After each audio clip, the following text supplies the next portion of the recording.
here read the manga of Horimiya and just found the anime to be a huge disappointment. Me. Don't get me wrong, I was absolutely excited about the anime that came out. The first episode did not disappoint, and I was tuning in on every episode until I realized something was off. Quick disclaimer, all of this is merely my opinion and does not by any means prove or disapprove of anyone liking Horimiya in any shape or form. You know how the manga has over 100 chapters, and while they were short, they could have at least tried to adapt the whole thing. But no, they didn't. And it's why it seems so unfulfilling to watch, because everything just seemed to be jammed-packed in there just to please the fact that there was even an adaptation at all. I know that adapting something from a manga means there will be details that will be left behind, and I was prepared for that. But the first episode was pretty spot on with the manga, and I didn't realize how downhill it was gonna go by episode 5. For those of you who only watch the anime, probably won't understand how I'm feeling. So I'm mainly appealing to the manga readers who may be feeling the same way that I am right now. I mean, I'm happy that there's an adaptation, but I kind of wish that they separated it into different seasons rather than jamming it all into one. The manga had so much good moments involving all the characters and just did a better job at getting you attached to each character. It is not just a simple rom-com, but rather a school slice of life that makes you reminisce about your high school days. It just makes the phrase "the manga was better" that much more relatable.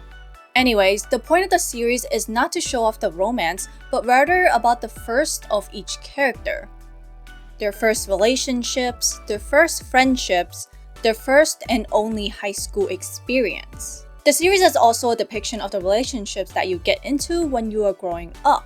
It does take a more positive spin on the relationships that are gained during high school, where the characters all promise to stay friends even after graduating.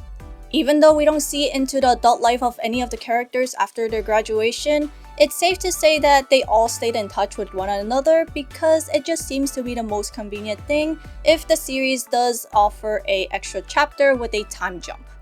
Okay, if you just watched the anime, you would like it. There's no doubting that.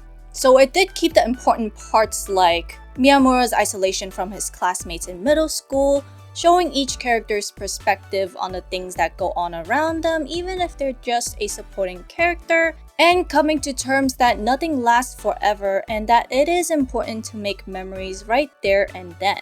But back to the point of what I can't forgive. It is the lack of attention on the other characters when it is actually one of the most crucial parts of the manga itself. You know, I love the trio of the student council. The one with Sengoku, Remi, and Sakura. Their relationship is odd because the only ones in a relationship is Sengoku and Remi. But they are deeply attached to one another, not just because they are part of the student council. It's because they've seen each other at their weakest points and still decided to be together. No, they're not a love triangle, and that's what I love about them. How 3 people can become friends even when they're totally different. Then, the small moments where someone finds their voice and makes a friend will always have a spot in my heart as the softest high school moment because of how much it reminds me of myself.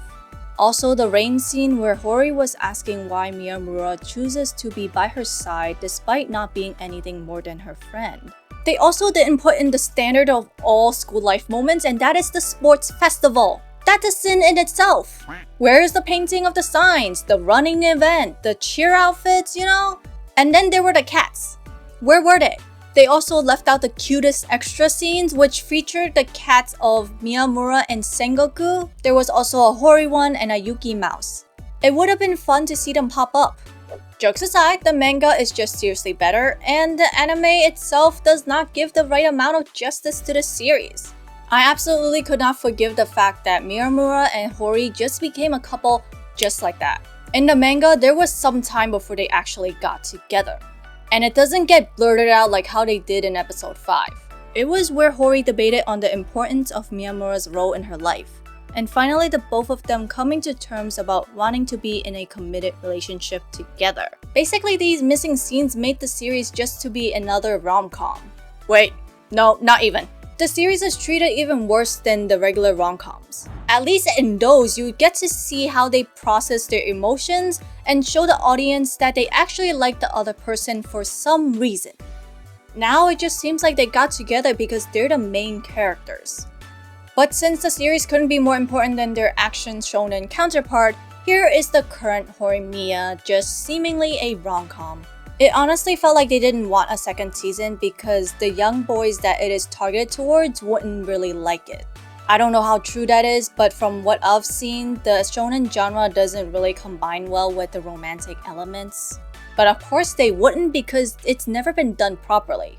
Even though the series is about them getting together, they don't talk about the development of any of these characters or the relationship themselves. Hence why it seems rushed and everything just seems to be jammed packed in there for show. I will give credit to the moments that were actually put in the anime and were done right. It was able to convey the right amount of feelings and it makes you think about the lesson of the scene. There's the feeling of unrequited love, how it feels to not have your love returned, the feeling of not being believed in by your teachers, and the bittersweetness that comes with graduating as you move on to a new chapter in your life. And most importantly, the lesson of not judging someone by their appearance. These moments are not in your typical action shonen anime, and I really value these slice of life elements that kind of make me think so much more about my life and how much more relatable it makes it. I myself, as a long-term fan of the series, was honestly disappointed at the way the anime was adapted. Yes, it's an anime adaptation and you can't expect every detail to be animated, yet I couldn't help but think that it could have been better or at least well-paced. Despite all of my bashing, I do like the series a lot. Disappointed, but I still love it. It's something I can't help. Would I still watch it? Of course. Do I still wish that there would be a second season? Yes. Will there be a second season? I don't see it happening anytime soon. I have just come to terms with the fact that this was a decent animation that could have done better. I do wish that there would be more to the series like extra episodes, but we will see. I finally got that off my chest. If you stayed for this long, let me know whether or not you like the Horimiya series, and which one did you prefer, the anime or the manga? Check out my other videos if you're curious about what type of content I create, and I will see you all in my next one. Bye!